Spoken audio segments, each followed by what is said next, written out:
planet's on fucking fire. Hi everybody, I'm Nikki, and thank you for watching Backyard Politics. I have some more news coming out of Portland, Oregon today. An 18-year-old is accused in federal court of jabbing deputized Portland officer with an umbrella. So I've been warning about this for a while. They deputized a bunch of Portland police officers so that if a protester got arrested, they would face federal charges.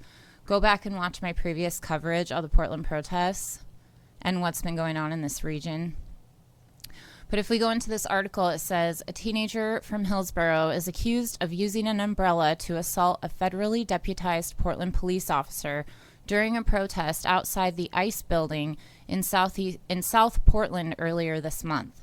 Skylar Roy Ryder, 18, is the first person facing federal prosecution for an alleged assault on one of the 56 Portland officers who were sworn in as special duty U.S. Marshals on September 26th.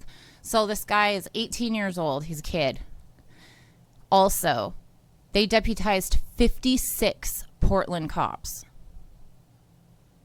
What was the pay increase on that stuff? Was it really necessary to deputize them? The article goes on to say the federal designation allows alleged attacks against the local officers to be prosecuted in U.S. District Court as an assault on a federal officer, bringing a stiffer sentence if convicted, just like I said. The penalties range from a fine to up to 8 years if in prison if physical contact is involved. So this 18-year-old could face up to 8 years in federal prison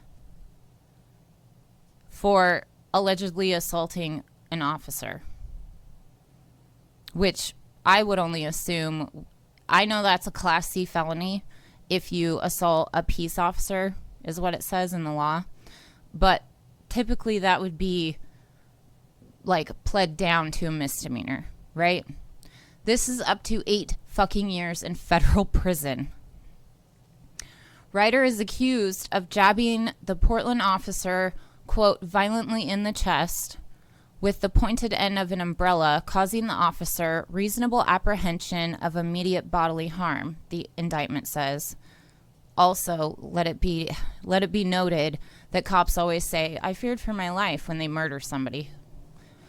But it goes on to say Ryder pleaded not guilty to a 2-count indictment during his first appearance Monday in Mark O. Hatfield United States Courthouse before U.S. Magistrate Judge Jolie A. Russo. He faces charges of assault on a federal officer and civil disorder. The prosecution falls 2 days before Police Commissioner Joanne Hardesty is set, or before Portland Commissioner, Joanne Hardesty is set to present a resolution to the City Council challenging the continued federal deputization of Portland officers, despite the city's opposition. The city also is suing the U.S. Department of Homeland Security and U.S. Marshals Service, challenging the legality of the designation. So they're suing U.S. DHS. The allegations against Ryder stem from clashes between protesters and federal officers and Portland police outside the U.S. Immigration and Customs Enforcement Building on South Macadam Avenue, late October 6th into early October 7th, according to court documents. Federal Protective Service officers had pressed demonstrators away from the building back to Elizabeth Carruthers Park after someone threw a flaming object onto the roof of the ICE building, and some threw rocks at officers and shined flashing lights at officers. So one person threw a flaming object onto the roof. Okay, arrest that person, right? One incident, isolated. And some threw rocks at officers. Again, isolated incidents, not the entire crowd. And some shined flashing lights. Really? Really? You know what they shine back? What they put back? They fucking fire tear gas, less than lethal munitions at people. I mean, good God. They're murdering people in the streets, not to mention inside of these ICE camps. They're having hysterectomies forced on them. I mean, but I'm sorry, you had some lights flashed in your eyes. The article goes on to read, when the crowd began marching back toward the ICE building, a Portland police incident commander declared the gathering an unlawful assembly.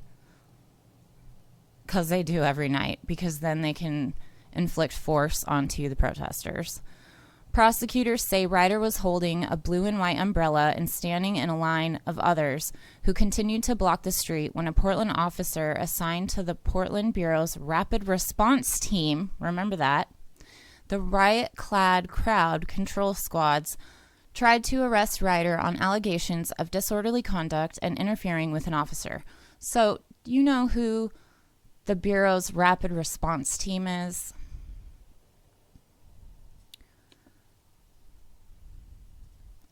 You guys will probably recognize this footage.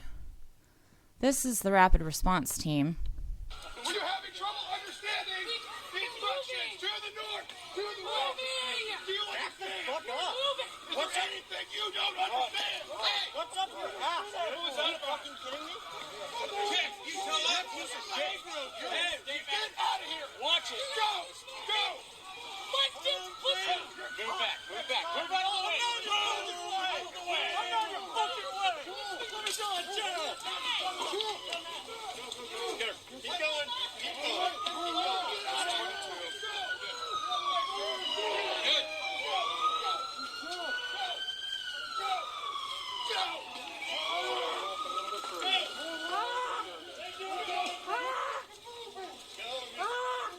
Hey, do you have a shooter coming?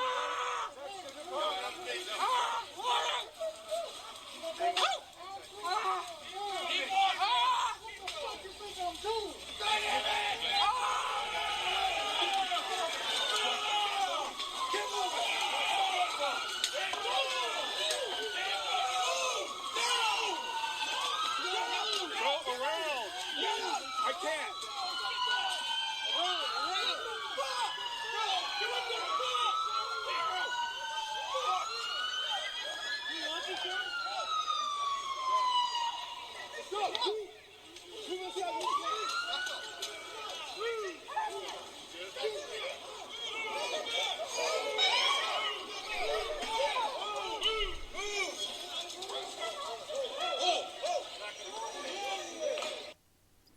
That's the Rapid Response Team.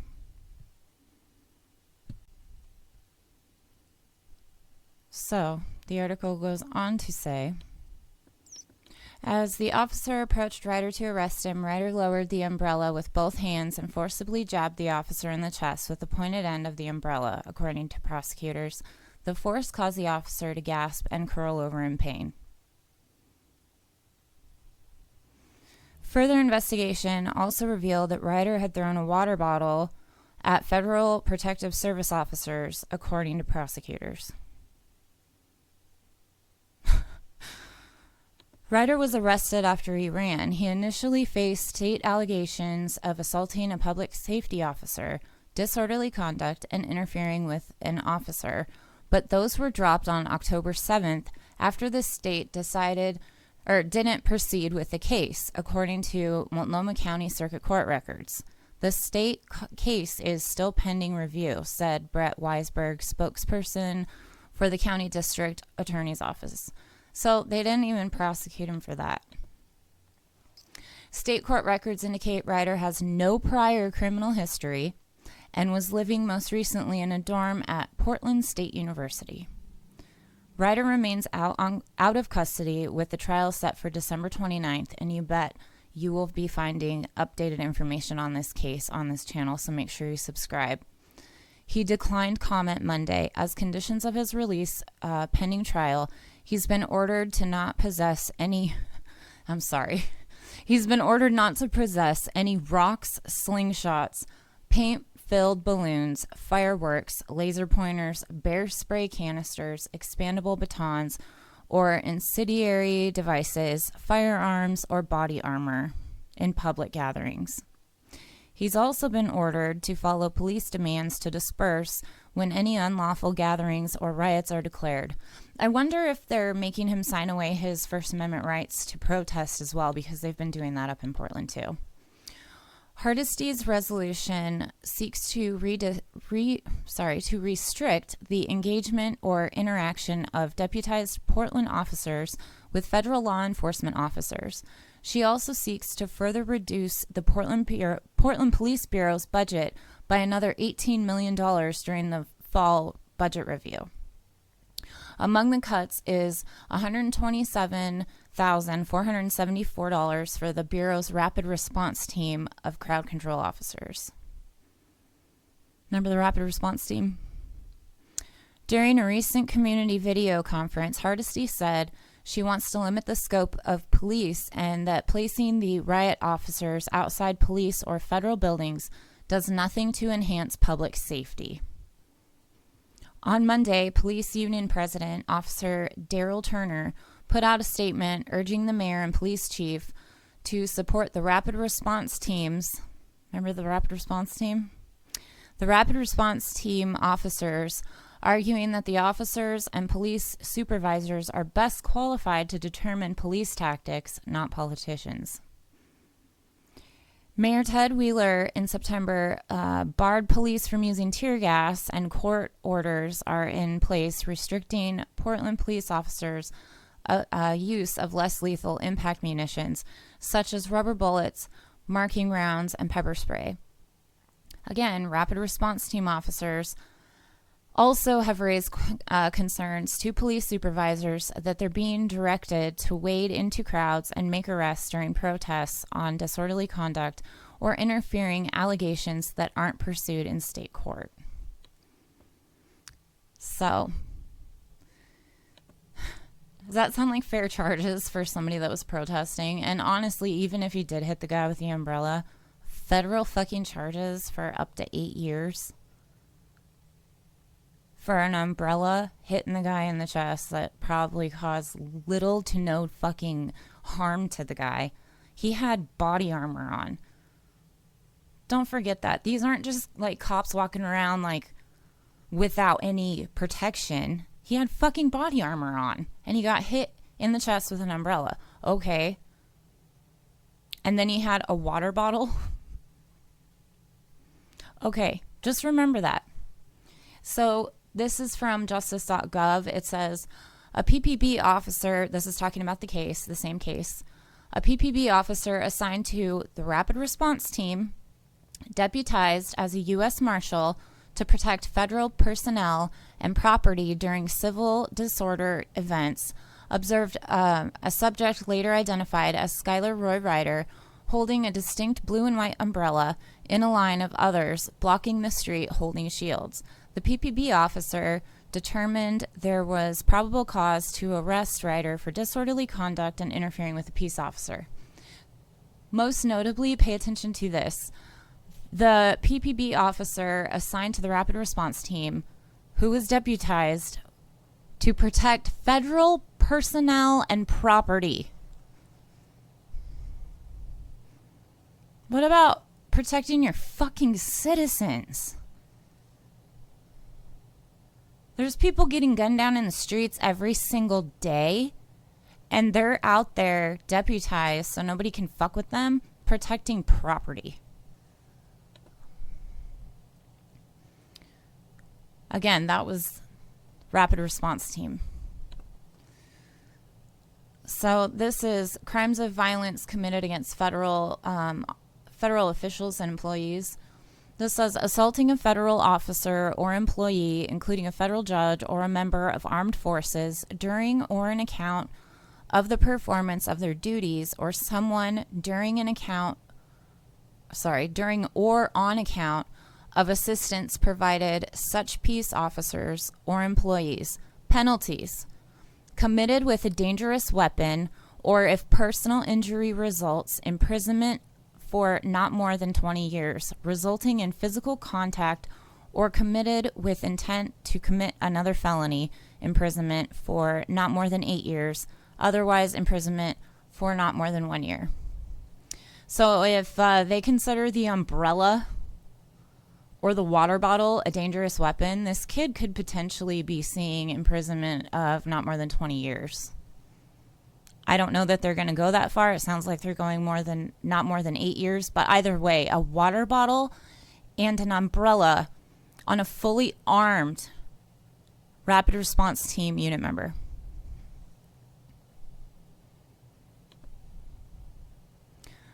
This is another thing that Portland Police is up to. This is how they treat the protesters. This is video footage from Robert Evans, I believe. He's the one that...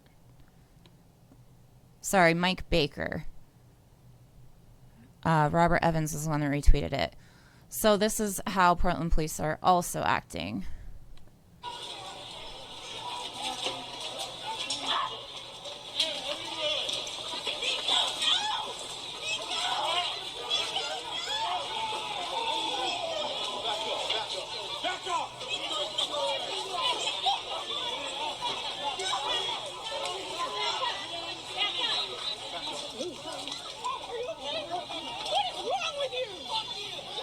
John, you okay? The back of his head on my knee right here. I think he's fine.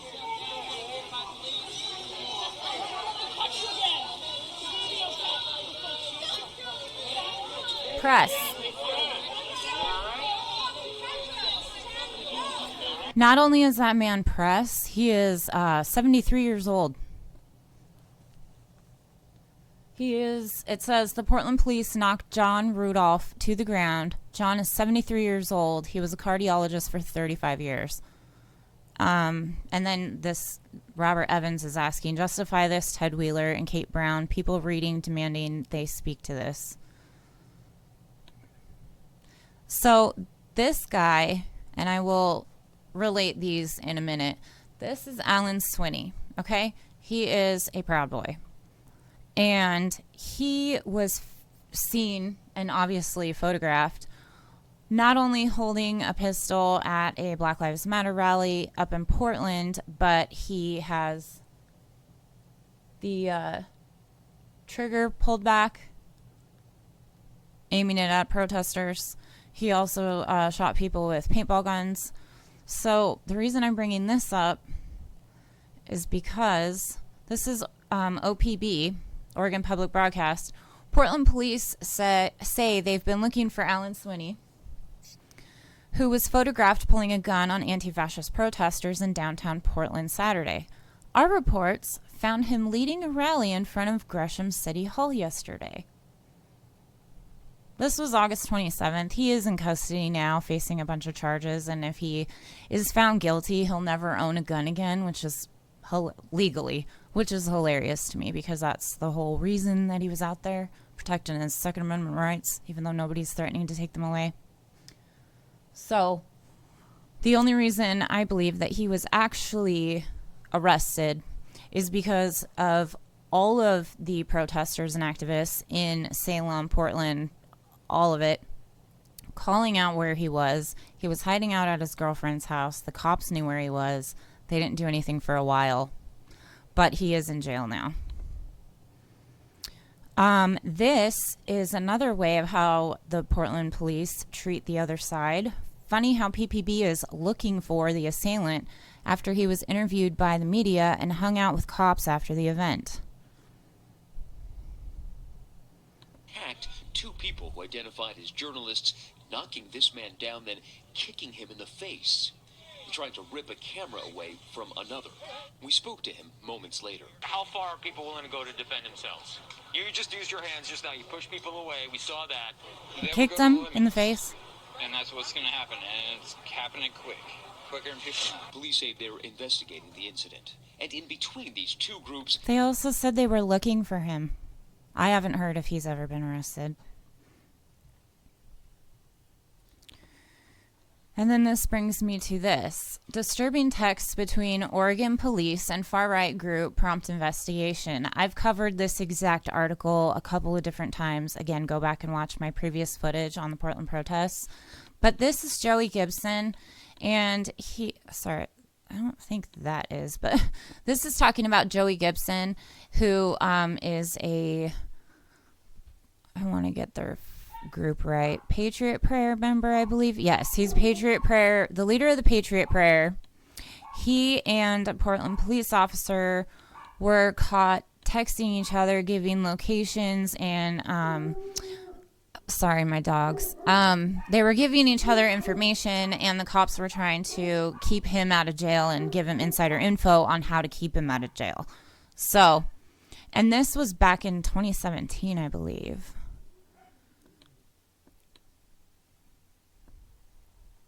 Oh, this is 2019. So, also, one little last mention on this. I just wanted to prove to you guys and show you how both sides are being treated completely different. And there's a reason for that. It's because the cops in this area and in most of the United States, they're in these gangs. They're in these right-wing gangs. They're a part of it. But this, to wrap it up, Ted Wheeler, who is the mayor up in Portland, is also the police commissioner. And if you just look up Ted Wheeler, police commissioner, it says Wheeler said in his role as mayor and police commissioner, he has found himself in awkward situations. Yeah, no shit. Anyway, to keep up with the latest of what's going on in Portland and around the nation, please subscribe to this channel. Hit the bell notification next to it so you know when each video drops. Please like this video and share it on your social media. And you can help support the channel I'm on Venmo at Backyard Politics. And I'm also on Patreon, patreon.com/backyardpolitics. And until next time, Medicare be with you.